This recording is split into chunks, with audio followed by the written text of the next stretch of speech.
I'm a licensed clinical psychologist with a specific emphasis on working with children, adolescents, and their families.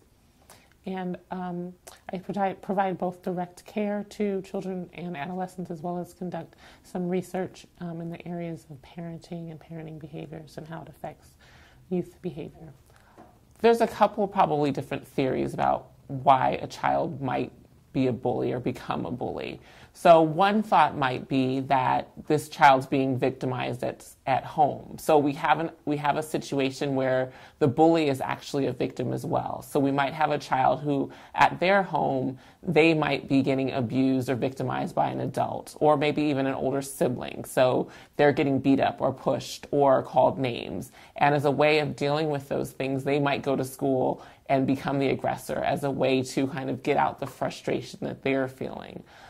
Some of the other things that could be going on is just generally the child just may have some difficulties with what we would call pro-social behavior. So those are the types of behaviors in which you get along with people and you do things for others and you're kind to others. And some kids just, again, through potentially environmental components in their lives, may have just not necessarily learned how to get along well. I know that sounds like it's simplifying the issue, but in many ways, we learn how to interact with each other from a very young age, from the time we learn how to share to the time we learn how to communicate our needs. And if a child doesn't really catch on to those types of things and learn that, well, I can get what I want by being mean to people or by saying mean things or by forcing myself upon them or being physically aggressive, then they might learn to become a bully that way. If you're a bully at school and you're consistently treating other people poorly, then the potential is that the victim could, if the victim feels confident that an authority figure might be able to help them out, they might, tell. And what does that mean for the bully? Well, that means that they could potentially be suspended from school, expelled from school. So that might be one issue.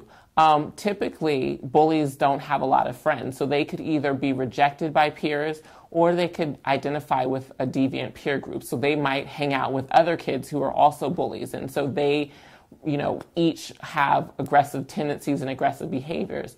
That might lead to them actually starting to do other types of conduct disordered problems. So that might mean that they start skipping school, or that might mean they start using substances, or they might start breaking laws. And it just sort of creates this trajectory where the bully becomes on a path of negative behaviors. And ultimately, that path can lead them to adult problems. So could that mean prison, jail, ongoing substance use, those types of things. So, depending on how significant the bullying behavior is, it really can set up a negative pathway for that child. There's a lot of bullying prevention programs that are in schools now, and there's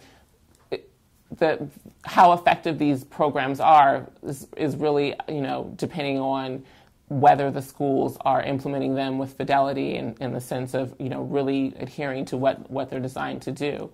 But, one of the things that is important is for a bully to have some sense of empathy for the victim. They actually have to feel bad that this person is in distress. And, that's a hard thing to teach someone to do, to be empathic. It's, again, something that we sort of learn over time. And so one of the things that might be helpful is sort of teaching and helping kids recognize how to be empathic towards others, how, again, to recognize that what you're doing is hurting someone.